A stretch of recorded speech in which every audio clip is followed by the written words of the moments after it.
Okay, good evening, everybody. My name's David Emigoni. I'm Pro Vice Chancellor for Research and Enterprise. A very warm welcome to ILAS, the Institute for Liberal Arts and Sciences, and the first of this year's Grand Challenges lectures. Jonathan Wassling, Professor Jonathan Wassling, Dean and PVC for Natural Sciences, normally introduces these events. He sends his apologies. He's currently on leave this week. So tonight's lecture is to be given by Dr. Deirdre McKay. Deirdre is currently Senior Lecturer in Social Geography and in Environmental Politics at Keele. She came to Keele in 2008. And it's a great pleasure to introduce Deirdre as the first Keele speaker in a Grand Challenges lecture slot, and she's a highly appropriate candidate for that role because she really is an interdisciplinarian by background. She has a first degree in biology, she has a PhD in geography, and in terms of the work that she's done in developing countries in the Pacific, she has also learned a great deal as an expert in social anthropology. And she'll bring many of those interests together this evening in her lecture on the Plastisphere. Just to give a brief kind of account of what I think the kind of territory we might traverse tonight. I want to go back into the 19th century, which is what I often do, because that's what I do by intellectual background. The philosopher John Stuart Mill in the 1840s came to survey the intellectual landscape of philosophy and science and practice, and he said there were two major questions. One was posed by the philosopher Jeremy Bentham, and the question was, how does it work? The other question was posed by the poet and philosopher of religion, Samuel Taylor Coleridge. And Coleridge asked the question, what does it mean? Now, when we come to think about the kind of territories occupied by the sciences and the arts, I guess that we have materials, their formation, their functions, and we're often asking the question, how do they work? What functions do they perform? But we also have that question to pose, what do they mean? How do we live with them? What place do they occupy in our world? Now, the kind of material that Deirdre is going to explore with us tonight is plastic. Plastic, she says, raises material, global and social questions. It's not just stuff, but substances inscribed with cultural meanings. And she will explore how our interactions with these materials shape the way we feel and think about ourselves in the plastisphere we now inhabit. Deirdre is very happy to take questions after this lecture, but it's my delight to introduce Dr. Deirdre McKay.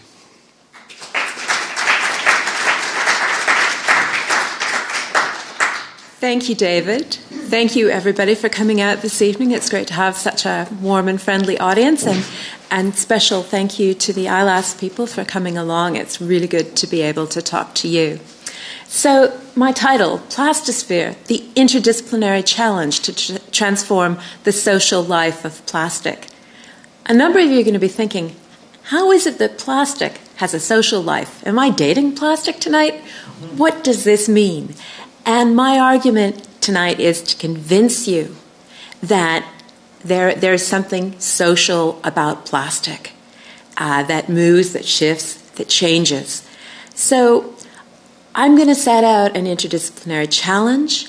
I'm going to think about the problems we have with plastics, but arguing that we need to take seriously not only those specific properties of the materials themselves, what things are or their ontology, but also the social relationships activated through the technical use and circulation of those materials and how we come to know what those materials are. their epistemology in the philosophical terms David has set out. But don't worry, I'm not going to beat you up with heavy-duty social science concepts and methods right the way through. This will be fairly light touch, and if you need to put up your hand at the end and say, please clarify, I'm happy to.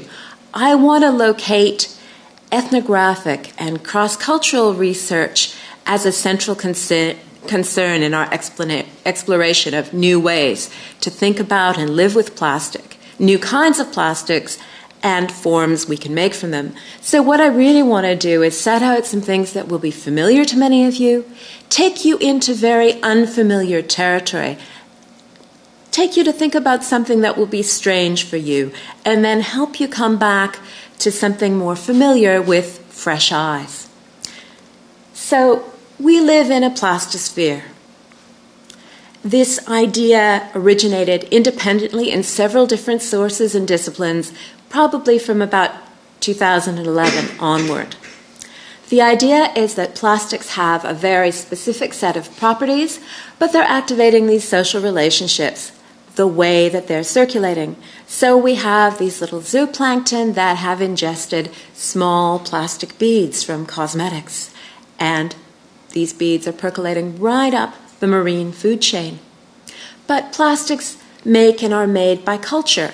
There's something that tells you that you need to scrub your face or your teeth with tiny little plastic beads rather than apricot kernels or walnut shells or any of the other things you could possibly think you need to scrub your face with. Why do you need to scrub your face at all? There are a whole series of questions around marketing and culture there. But that social life of these materials is a key part of the plastic problem. So this is what I'm going to be doing. I'm going to be setting out some of that global problem, showing how the science is strong, but the social science is a little bit limited at this point. I'm going to talk then about some of the lessons we can draw from upcycling of plastic waste in the Philippines, and I'll explain to you why I'm going to use the Philippines as a case study on the way through. Then I'm going to come back to the UK to think about what's happening here in a new kind of way. And I've set out this talk as a visual essay because it's built around an exhibition that I put on with some of my collaborators and friends in 2012. And it draws on some of my publications and planned work. But these are largely about artifacts and the visual. So my first little teaser object is what looks like an antique, but it's actually recycled metal decorated with beads made from melted down toothbrushes, produced in 2011 and photographed against a black t-shirt background by one of my research assistants. So it is, in certain terms, a fake, but in other terms, it's used to hold lime when somebody chews betel nut in the Philippines. It's something genuine, and that is the problematic of plastic. Socially, it brings together the fake and the genuine, the trustworthy and the not so trustworthy, and mixes them up.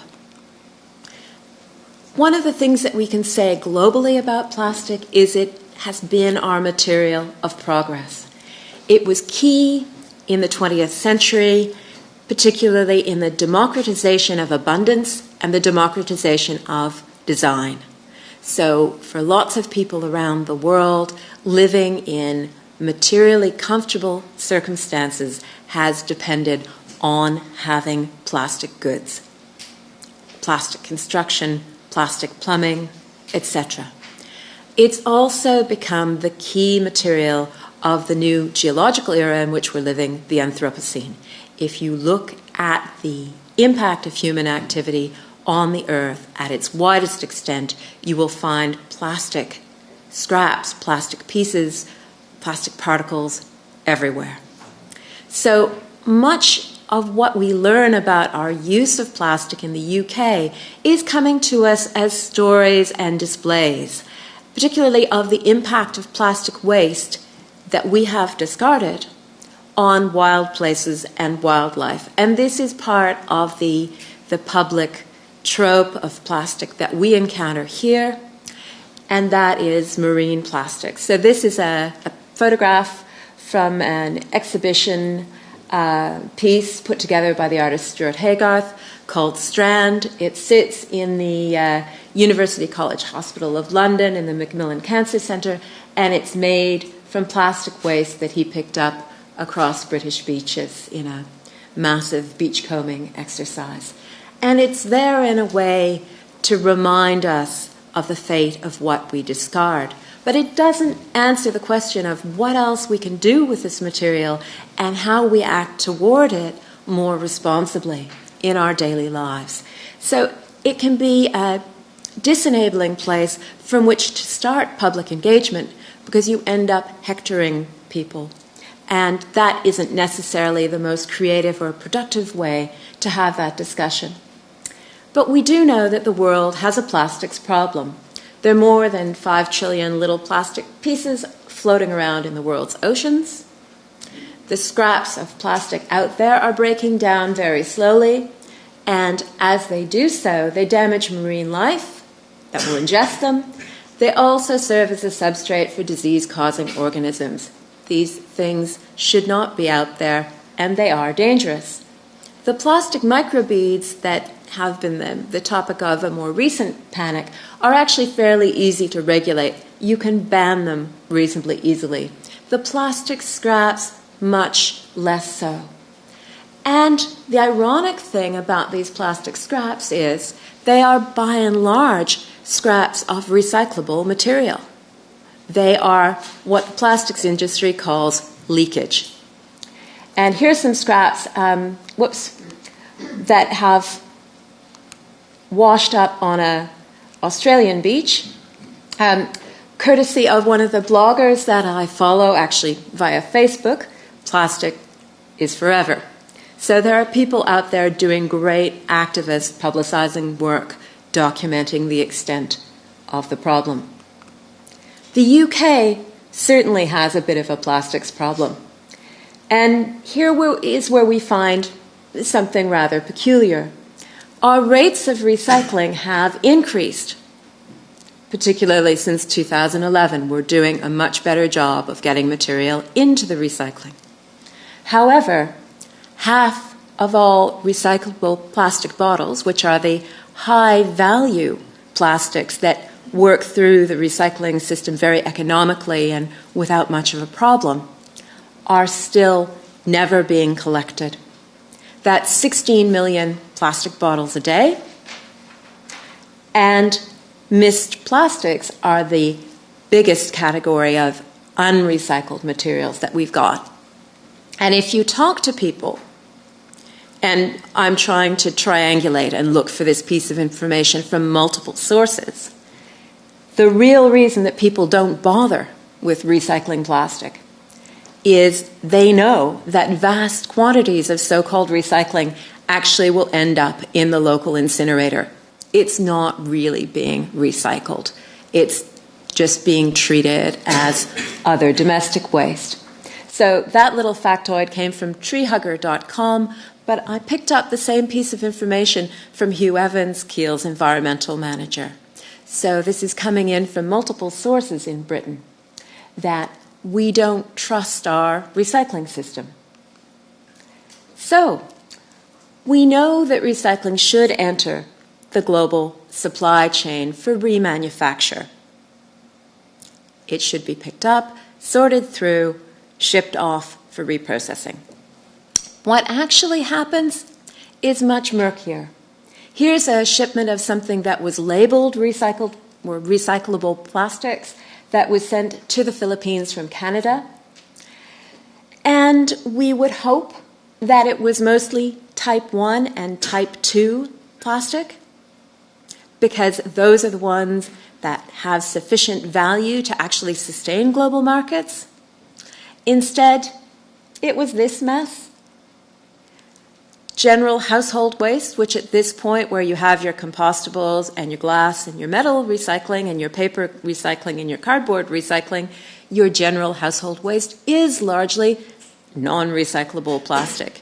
And then there's that murky category of what is it and where is the little number and how yucky is it and whatever. And it's late and I'm tired. That kind of ended up there as well. A lot of containers of this sort are being shipped around the world may be labeled as recyclable when in fact they arrive and they aren't. This is what the new plastic economy ought to look like. Your numbers 1 and 2 plastics should be segregated, broken down, reused in the UK. That would be ideal. But the economics here prove challenging in terms of the quality of material, the demand from local manufacturers who are operating in a global market, and the actual physical infrastructure that we have in the UK. Historically, since about 2000, most of the recycling of plastic has actually been happening in other parts of the world. And if you think about what we purchase here in the UK, it's very, very difficult to find items that are marketed as packaged in post-consumer recycled plastic. I try to be fairly eco-conscious. I went through my house and looked for post-consumer plastic, and I found 2 bottles out of many plastic bottles that were actually labeled as post-consumer plastic. Other bottles and items may have post-consumer plastic in them. They're not labeled, they're not certified, and you don't know if it was really post-consumer plastic or some interesting slurry of things that was sold on to a manufacturer in China and actually mislabeled at the time. So this is the murkiness here. Asia recycles most of the world's plastic, and China has been at the heart of that global scrap plastics trade.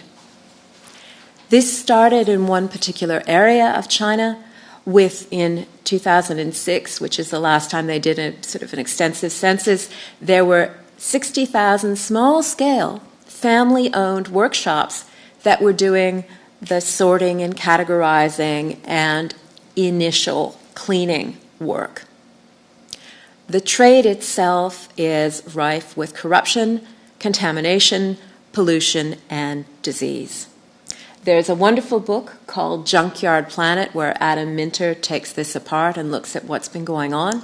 But the point I want to make is that this is not a large-scale, highly mechanized, high-technology operation. This is a mom-and-pop garden industry, much like 200 or so years ago, the little family factories in the Black Country were. And it's been China's version of the Black Country, but instead of coal and soot, they've had burning plastic and plastic waste. So they've had incredibly high rates of cancer and birth defects. This is not particularly safe when you're using contemporary materials in this kind of environment without proper checks on it. It hasn't been happening, and that, by and large, is where our recycling seems to end up. So we do know that around 80% of the plastic going into the world's oceans is coming from 5 Asian countries, the ones in Southeast Asia that are right on the Pacific Ocean. So you have this irony here in that Asia's producing 45% of the world's plastic, but 82% of the plastic that ends up in the ocean is also from Asia. The Philippines is one of the key countries, and China is another. You also have Indonesia, Malaysia, and Vietnam. But most of the key decision-making in the plastic value chain, what people decide is going to be manufactured at what quality, with what materials, what design, etc., is happening in European and North American urban centers where big companies are headquartered. So you've got people who are going to innovate in product and material redesign, and they're going to set up new separation and reprocessing technologies, but they're at a real remove from where the production and actually the breakdown and segregation of waste is happening. What that means is they need to know about market demand here or regulatory compulsion here and there to get them moving in the right direction. So, like the rest of these key 5 countries, the Philippines both imports plastic recyclables for reprocessing and has its own very leaky waste systems. So it means that plastic that's going into that Northern Pacific Gyre, the big garbage patch, may be from either source, okay? Because if they're only producing 45% of the world's plastics and they're exporting the bulk of that, that 82% of the plastic materials going into the ocean isn't just the plastics that they're keeping for themselves and using, it's also the stuff that we're shipping them to break down that they're not dealing with adequately. So the leakage isn't necessarily coming out of their own post-consumer waste so much as it's also leaking out of what we're shipping over as recycling. So this is one of the really horrific pictures of a harbor at the mouth of a river in the Philippines, and this is what's coming down the river. All sorts of plastic bags and bits and pieces of plastic. Well, the reason that's there is that domestic refuse collection is irregularly rolled out across Filipino municipalities. It's not very effective. There are a lot of landfill sites that don't work very well, that are immediately along rivers. People tend to toss stuff into rivers anyway when they don't have waste collection. And most garbage that doesn't make its way into a water course is put into a pit and burned. So even when you do have a proper sort of waste segregation facility and recycling happening at a landfill site, very often they don't have contracts for collecting and reprocessing in place and are not linked up to a regulated reprocessing industry at all. So you end up with this kind of thing. It doesn't look like somewhere you'd want to send your domestic recycling from Newcastle under Lyme for proper treatment. But what I want to talk about is the qualities of the material that bring that outcome. Because the challenge of plastic socially seems to be that we don't actually value it enough. And I want to tell you a couple of really positive stories from the Philippines where people are innovating and valuing the material. When you don't have waste disposal or recycling available, you start figuring out ways to repurpose, upcycle, and reprocess plastics yourselves.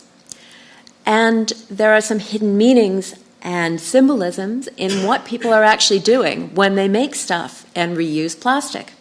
So I want to think about plastic as part of a vibrant and contemporary Filipino culture, suggesting that's probably what's happening at least early on here in the UK as well.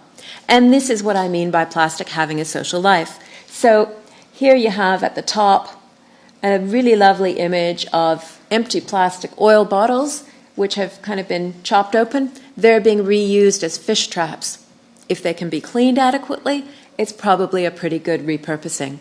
And that's because they are very likely number 1 or number 2 plastic, but there is no access to a reprocessing facility that can handle them. And then you have people using plastic sheeting as a raincoat while planting rice. A friend of mine took that picture, won a BBC photo contest with it. And once they're finished with the plastic sheeting there, they may use it to fix a leak in the roof or to wrap around an outdoor bathroom that they've built. They repurpose it as often as possible. I'm going to talk about some of the objects we collected for this Everyday Objects exhibition that we put together.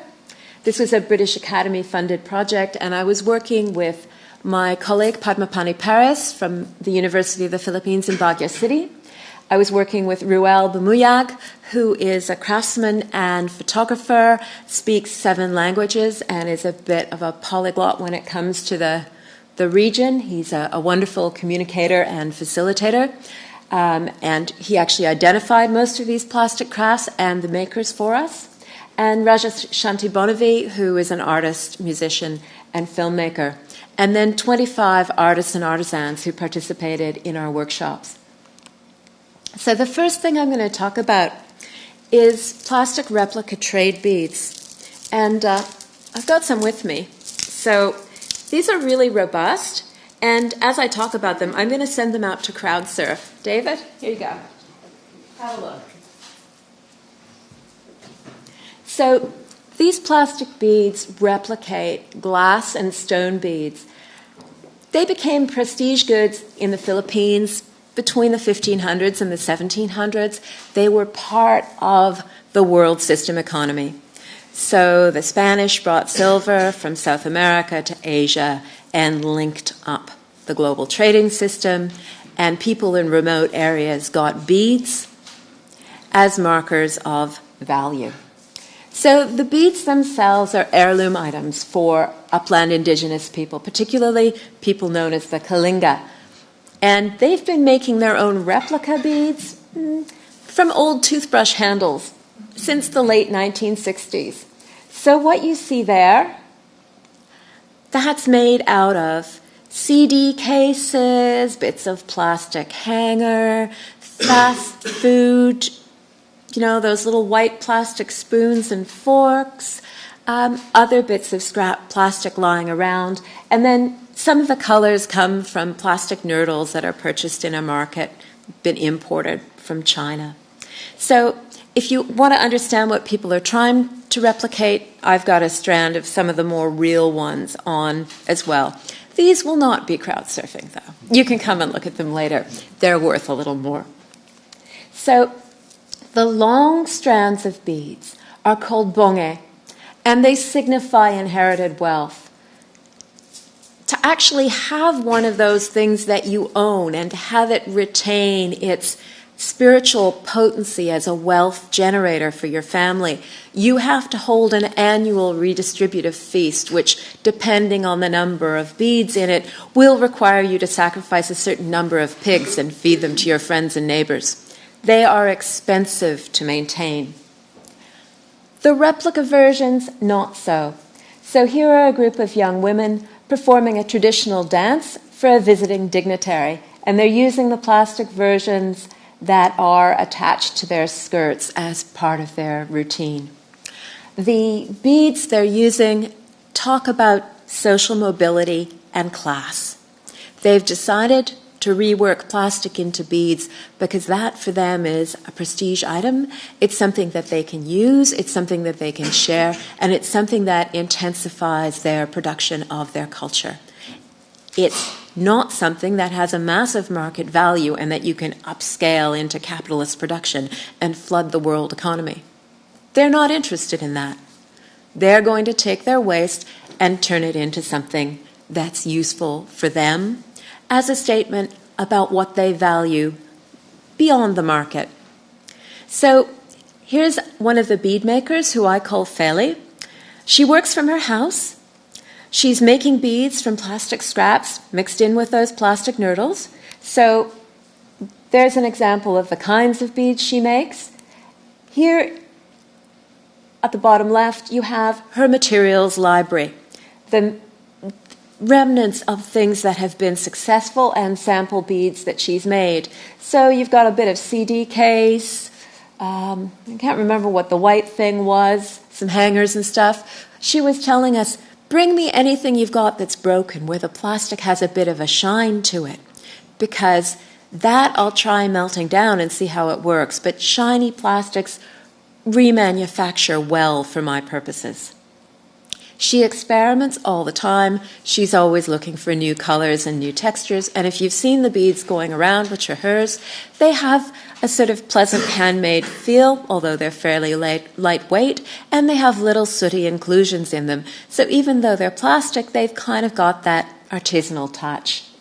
And if you want to understand where she's living, that's her little fire. She's got recycled metal tools that she works with over the fire. She's on a hillside, so there's a lot of natural air coming through the cracks in the house. But pretty much all the corners of her house look exactly like what you're seeing there. She's got some bedding rolled up in a corner. She lives there with her mother and her young daughter. So this is a really important source of cash income for her. And her beads I've met around the world. Here are some beads at a Filipino beauty pageant in East London. And then here is a Kalinga performer who now lives in California, who has 2 strands of Feli's beads that she wears for her performances on stage there. And she actually is entitled to 2 of the big strands of the real thing, but they are so valuable that she wouldn't want to take them out to California and be walking around with, several thousand pounds of heirloom beads. And officially, as a policy of inheritance, they belong to her older sister. And they're actually really heavy while you're dancing. So she'd find it quite exhausting to wear that many during a performance. The beads themselves are sturdy, lightweight, and cheap, and they make a really big visual impact. So you've got these costumes that have excess to them and that are really elite and really wealthy, and people feel good about that. When you talk to somebody from Kalinga who's migrated to the UK, in this case a friend of mine who's studying in London, she did bring some of her real heirloom trade beads with her, but it's a very small strand of sort of mixed varieties that she wears around her neck, slightly hidden under her shirt. She doesn't bring the full thing. She dances in the plastic version, because even a simple and fairly short one of those long strands is several hundreds of pounds. When I talked to the women about this, they were really fairly forthright about what this meant for their history and class. Before the sort of advent of plastic, the elite women, people from families with a lot of land, like the Kalinga version of the Sneeds who had this house, they wore all the beads. And when they performed, they were the ones who had all the color and all the wealth, and you could see it. Other people only had a simple skirt and, felt pretty exposed. But now everybody can perform in what is called a full uniform. So plastic actually makes Kalinga cultural performances more accessible to everybody, and it creates a durable sense of community in the diaspora. I was talking to Jenny Bauer Young about this, and asking how dancers in California understood the beads, because they had fake beads rather than the real ones. And she said, for them it's as if I dance my culture, not my class. So even if they came from a poorer family that had sold off their heirloom beads or never had many to begin with, even if they were a younger sister, they could still perform as an elite woman. And here are two of the historic Mascaret images from the northern Philippines, and you can see an elite woman with all the beads and decorations there. There she's got a double strand of Bonet across her shoulder, and there you've got a not-so-elite Kalinga woman in her everyday attire doing her usual chores. And can you guess which other item of Kalinga material culture has been replaced by plastic? And just to give you a hint, what would that be? What else has been replaced by plastic? What do you think?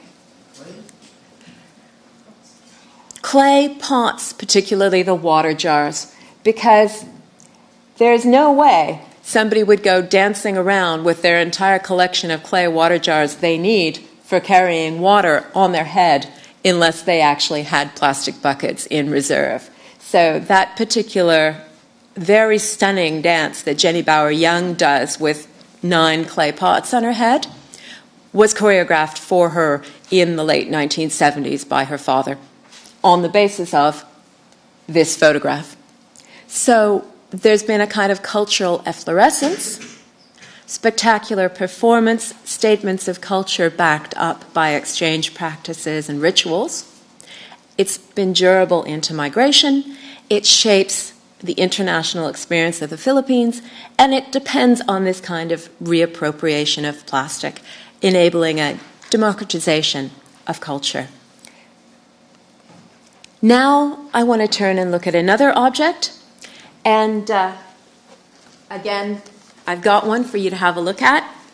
And this is a traditional backpack form from the same region. It's called a Pago King. And it's usually made in rattan, but this version is woven from the discarded wrappers of Primadet blasting caps used in the Philax mine outside Baguio City in the northern Philippines. And these bags are woven using traditional basketry skills by men who are working in the tunnels. They make them as craft items and they barter them or give them as gifts. So they're not a market item. And I will send this out to go crowd surfing. You'll be extremely happy to know that there are no residual traces of explosives on that bag according to the airport testing, particularly our VC. You'll be very relaxed to know that I've got it out of the Philippines back here, taken it back and forth to the Netherlands, and it's not set off security. But I did acquire one that I was more sure of. So I wanted to think a little bit about these plastic backpacks because they were really intriguing. They started turning up in 2008, 2009 as an aspect of street style. So you had the city filling up in Baguio with men, largely working class men from local indigenous groups, wearing pink, yellow, and red backpacks. Which you get your backpack. And this was really fairly intriguing because pink, yellow, and red are loud and fairly garish and not the usual sober colors that men tend to wear. And not only were they brightly colored, many of them actually had fairly girly designs on them, particularly this one, which is the reason I bought it, which has a heart on the front. So my friends were really intrigued by this because suddenly you had all these guys stomping around in boots, jeans, often a bit muddy, with a denim jacket or a vest of some sort with pockets in it and other stuff, and maybe even a machete on the belt at their waist. And then they have these little pink and yellow, tiny little things hanging off their backs. And it was a real statement. And what they're doing is playing with what plastic means in the Philippines, because plastic is something really particular. It came into Filipino from American English. So the C became a K. Plastic. And the word was Filipinized. So it started to take on the meaning of fake or fake. And it was opposed to genuine, which sounds like John Wayne. Comes with that, genuine. So plastic was something fake. And it first suggested that something was a cheap substitute. So people would say, plastic, young, baka hindi tunay. It's not the real thing, not genuine, of a thing or a material. So those are plastic Nike shoes. That is a plastic Swatch watch, meaning it's a fake, it's a copy. But then plastic replaced another loan word, which was doble cara, meaning two-faced. And that was a Spanish word because people were using it to call out personal hypocrisy. So instead of saying, hey, you're a hypocrite, they'd be saying, hey, plastic, you're plastic. Now, plastic describes someone who's not just not really sincere, but more along the lines of someone who is not truly being themselves, utterly insincere. So there are a lot of plays on this term around there, particularly with environmental campaigners in the Philippines. And I found this wonderful T-shirt, which said, Hindi ako plastic, which means I'm not plastic. And then it's got the subtitle, which you can't quite see, which says, I really refuse, reduce, and recycle plastic bags, which is absolutely ironic that they're selling this in Baguio City where there is no recycling. So I'm really not sure how they're going to work on the recycling. But there's certainly a play on plastic in environmental campaigns.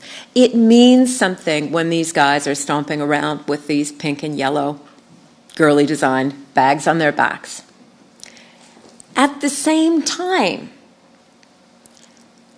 you're in a situation with that backpack bag form having its own history.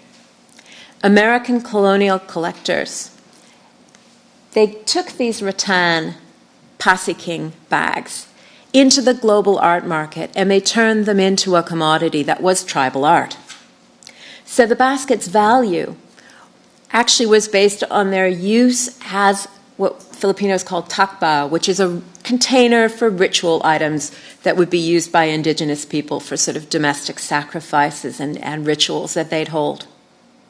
So what people started doing was taking fresh rattan and weaving these things when they were out living in forest camps, making rattan craft for Pier 1 imports, your soap dishes, your little baskets, your Christmas novelties.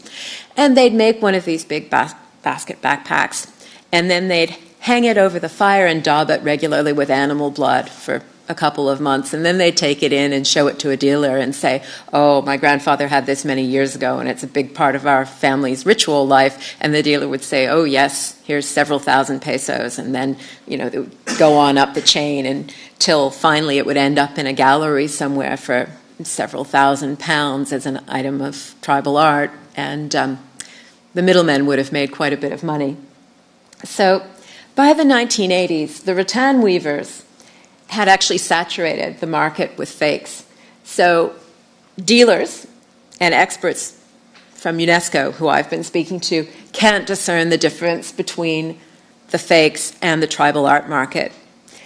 And the tribal art market stuff, has been kind of turned into something that can't have its provenance proven, it's not genuine, and the tribal art market collapsed. Very interesting. A lot of the guys who were involved in making those backpacks and faking then ended up working in the mines. So it's the same people and the same skills. And whereas they used to fake with rattan, now they're just openly faking with the plastic.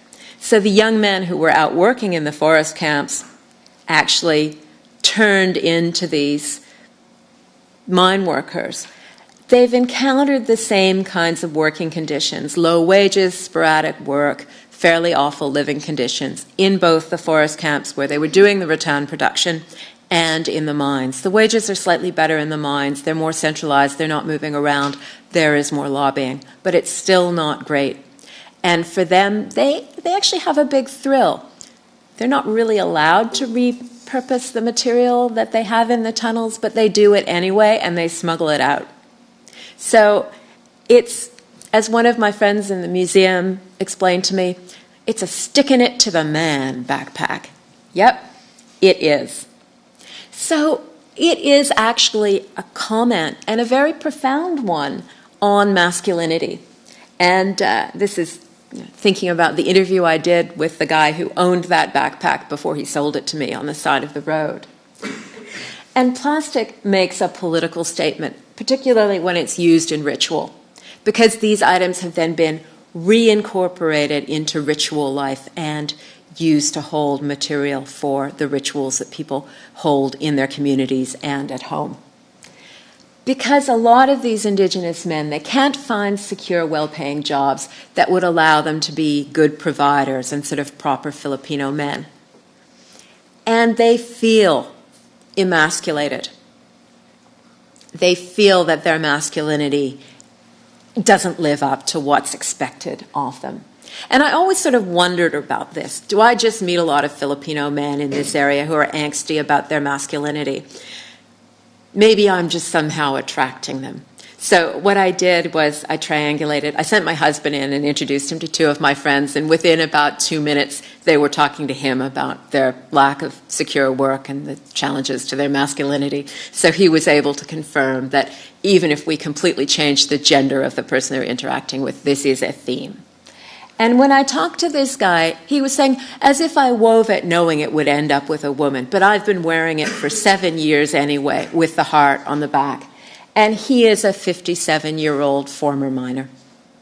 He's been stomping around in boots, jeans, polo shirt, up and down the roads, baseball cap, perfectly happy in his pink and yellow heart-decorated backpack, because it's making a statement about where he feels he is within the global economy.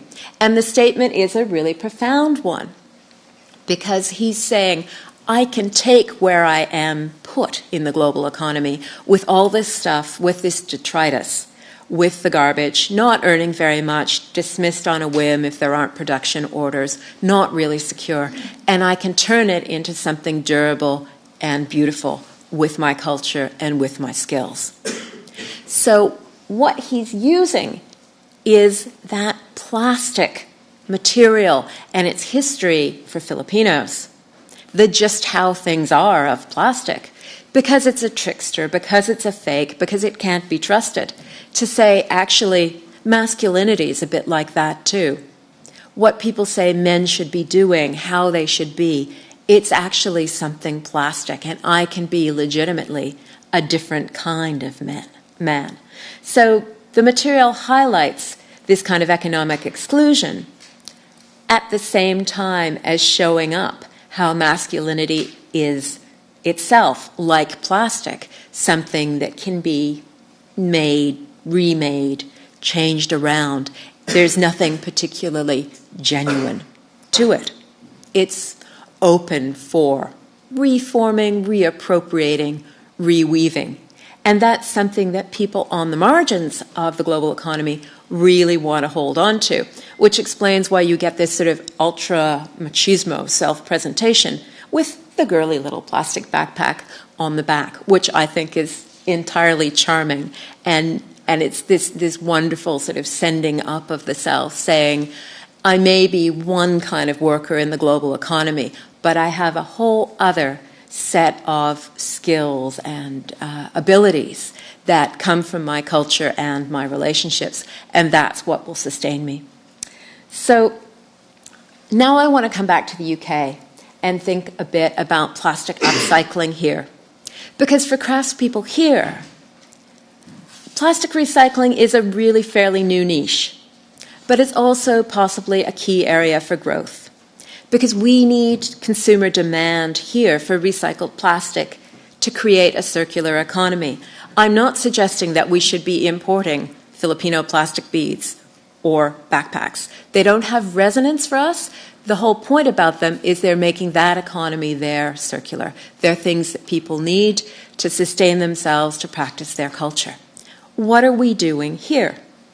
Well, we need consumers to think about looking out for recycled plastic items and thinking about what they could use to improve their life that would be made locally from recyclate. So to generate demand, we have to have consumers who appreciate what's possible with recycled materials. So if you look at, say, Etsy, we've got 533 producers who are selling items made out of recycled plastic in the UK. And here's a nice example of some recycled daffodils made by Sarah Turner, not our Sarah Turner, somebody working in design in Nottingham, whose stuff I really like. So this is happening. There's been a kind of an efflorescence of things.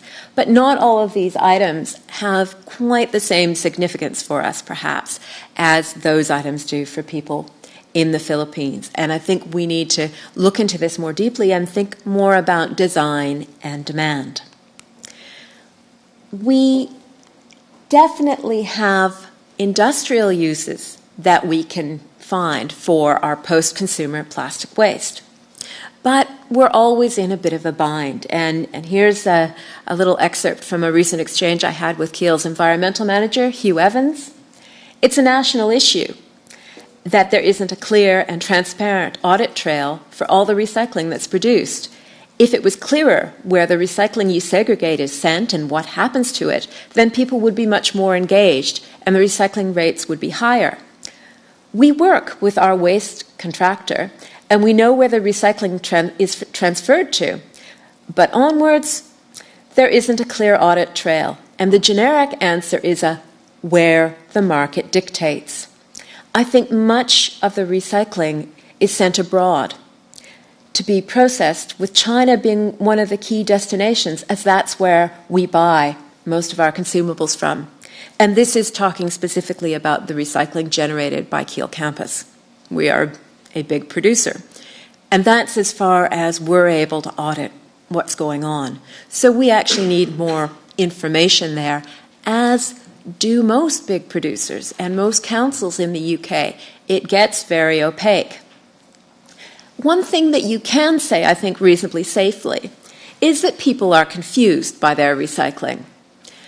Rejected recyclable waste is up 84% in England since 2011. And if you talk to people, and I've not done a lot of this is not science yet, I'm way out in the speculation now. They're pretty stymied by the numbers. You've got the teensy little 1 to 7 on the bottom of plastic items that tell you what kind of plastic it is. But the council instructions don't give you numbers. They give you specific classes of item. They say, no yogurt pots. And you're like, but this is a number 2 yogurt pot. Surely a number 2 yogurt pot is safe. They must mean number 5 yogurt pots. Or do they mean yogurt pots? And if I put it in and it says yogurt pot, will it be rejected? How do I de-yogurt pot my yogurt pot? So there is a very poor communications interface there. And this is something that people are talking about rationalizing nationwide and globally.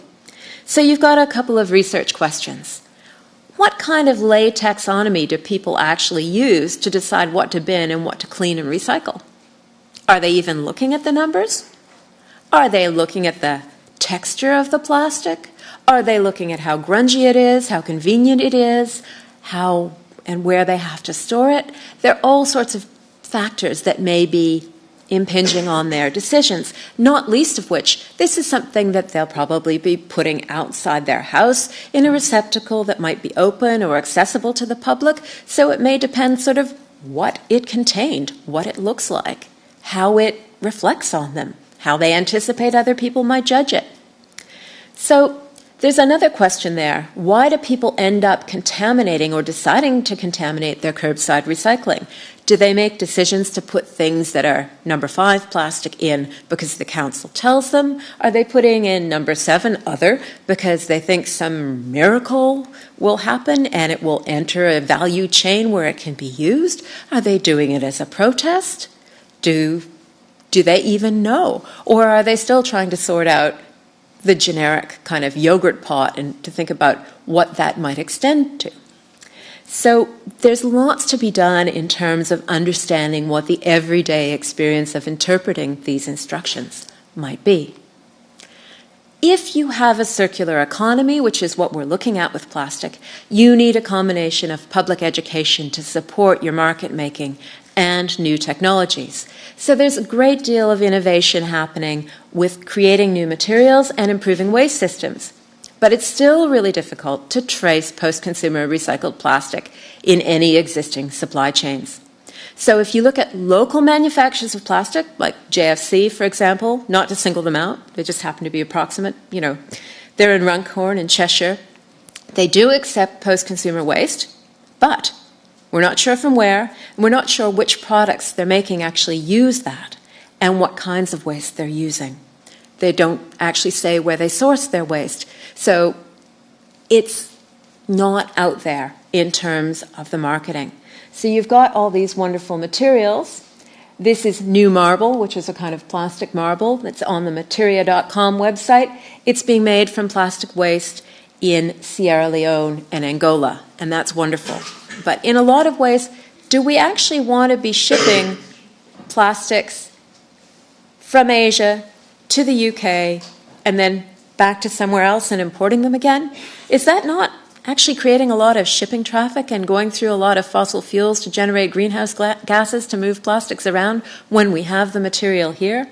We need to figure out what we can do more locally as well. So there are different ways we can approach this challenge. One of the ways is what I would call plastophobia.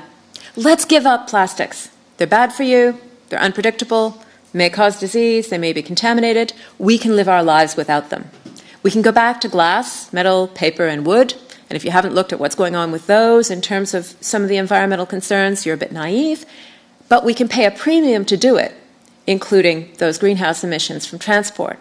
And it makes plastic into more of a class issue, at least at the level of appearances. So you distinguish yourself from other people by not having things, not using things that are made out of plastic.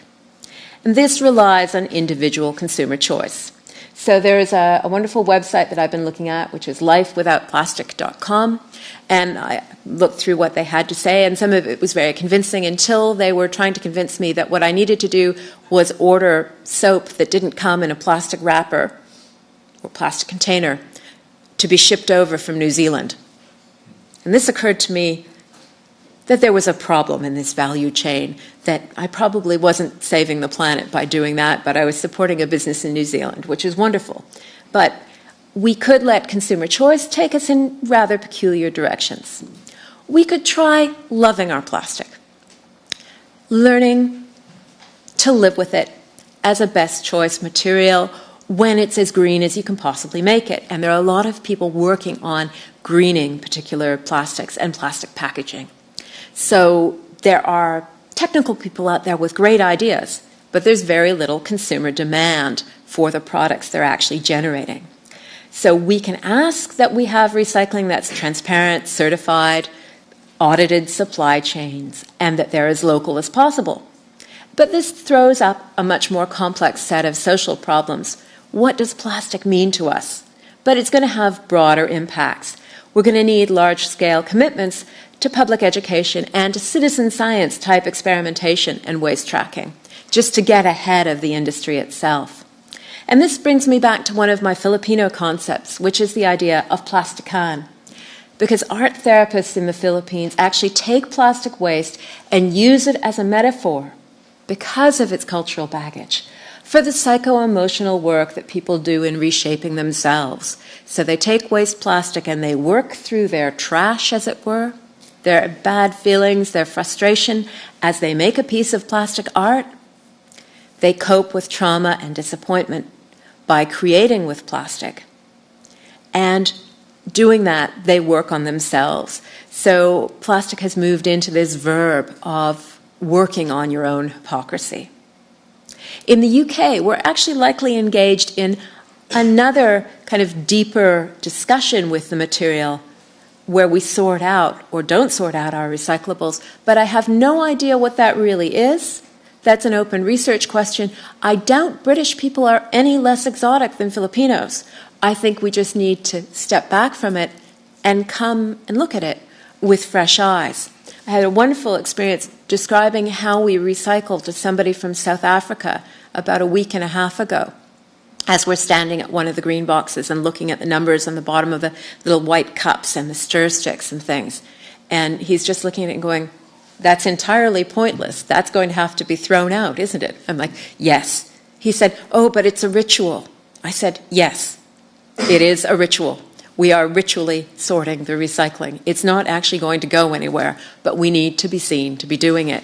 Because being brand new to it, he just went, "That's really weird." And we all nodded and said yes. And we had a parent from one of the open days with us, and they said, "Yes, I don't know what I'm doing here because we have a completely different system where I come from in my home, my municipality. We have purple boxes and we do these things." It's not standardized at all. You really need an advanced degree just to navigate putting things in the recycling, from here to the next county, etc. It's interesting, but there is a heck of a lot of potential in thinking about the way we relate to this material, and I'd like to see people engaged in more of this kind of activity to understand how they feel about it. So, as a bit of a research agenda, and I'm wrapping up here, if people here are anything like Filipinos, we're going to have ideas about the self, self-shaping, and desire that are attached to the material, but in different ways. We're going to have public categorizations that we can establish that are going to show us how people see themselves and see their futures through the material. If we have a dominant view of something that is waste already that we can get rid of and separate from ourselves, that's going to be about attaching status, stigma, and other cultural markers to the person disposing it. I told a colleague that I was interested in plastic waste, and they said, yes, there are probably people in Silverdale, forgive me, who don't sort their recycling properly. And I was saying, no, I'm thinking of all the people in Betley with their Ocado orders, which are horribly overpackaged. We have an assumption that it's a particular class of people who might be the problem. But that's an untested assumption, and it reveals a certain kind of snobbery about us. So there's a discussion that has to be had there. So if we're trying to distance ourselves from the material, what are we actually projecting onto it? If we think about our relations with plastic, I bet we're going to be thinking about the senso-aesthetic experience of encountering it and what it means as a cultural object or extension of the self. So here's another beautiful piece of plastic design, also from Sarah Turner on Etsy.com. Here is your 250-pound recycled plastic bottle light fitting. Why do we not have more of them? Who are the purchasers for this? Lots of great questions there. Something being made locally out of local materials. Why are we not rolling them out? So finally, this is my last slide, and then there's a slight denouement of a video. What we need here is markets to be remade. Markets are just not given to us by the gods. We're participants in them. We can shape them and reshape them. Back in the 1990s, people actually demonstrated demand for and the feasibility of curbside recycling for glass and metal by hiring their own private contractors to come to monthly recycling clubs and pick up. I was a member of a recycling club. I remember being a recycling activist when it was uneconomic, but we were just going to change the economy. We can do the same thing with plastics. Citizen makers and citizen suppliers can actually divert high-value plastic from the commodity chain and put it into local craft and small and medium enterprise production. We can push for new certification and audit schemes and get into that market making as activists. And craft forms can be democratized. So to give you an example of what that might look like, I'm going to take us off to Arnhem in Australia to look at a 3D printing experiment that is happening in an Indigenous community.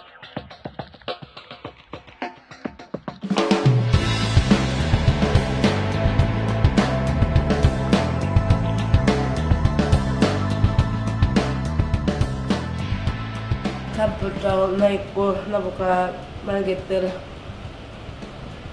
ka nay mala na kaputa or mala na pure na we printing kaya man na puka di alian guar training na buka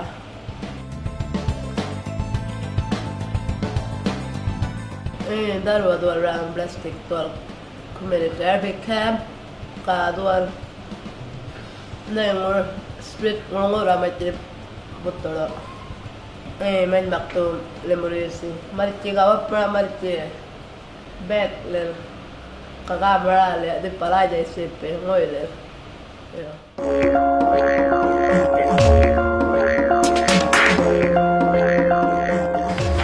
milk plastic malah jamai na buka dia mesin dun bikin ang itu tapi nak kundun rakin tapi na itu balayan malah bela nak naik ko web person produk dia pernah malah nak pun medal balayan itu bikin dia yang mesin do orang-orang di pal pas nama itu kan ada pajama raja sudah pun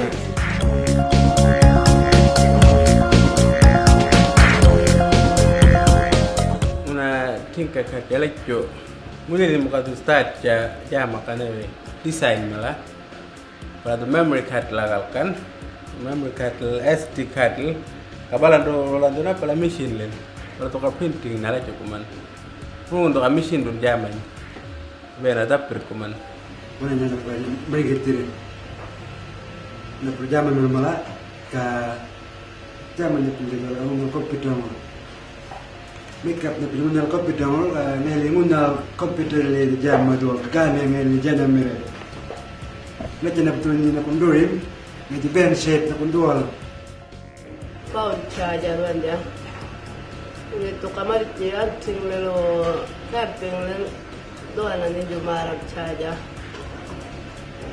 bawang itu bayang flat ter o charging bolado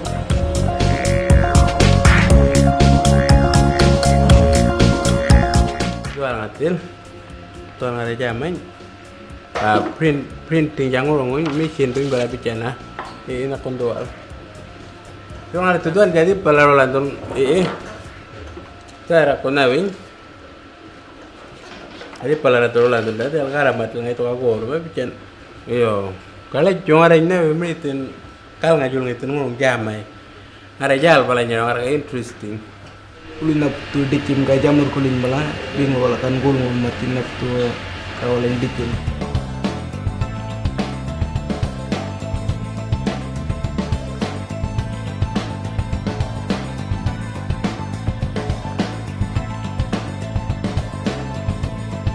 Jamar kulit tumain gitu, itu kanin na walang ngalapal, nangkatungay ka ngalapal yung pulo walang malagay kulupan, balanya raw jama. Apa nanya di malam itu jama? Oh ini murung malah kerana. Main bak walang yo suka ni na walang ngalapal jaga mere. Kamar ni kulupan walang. Main bak kulit itu jamar kulit ya lama mere jama.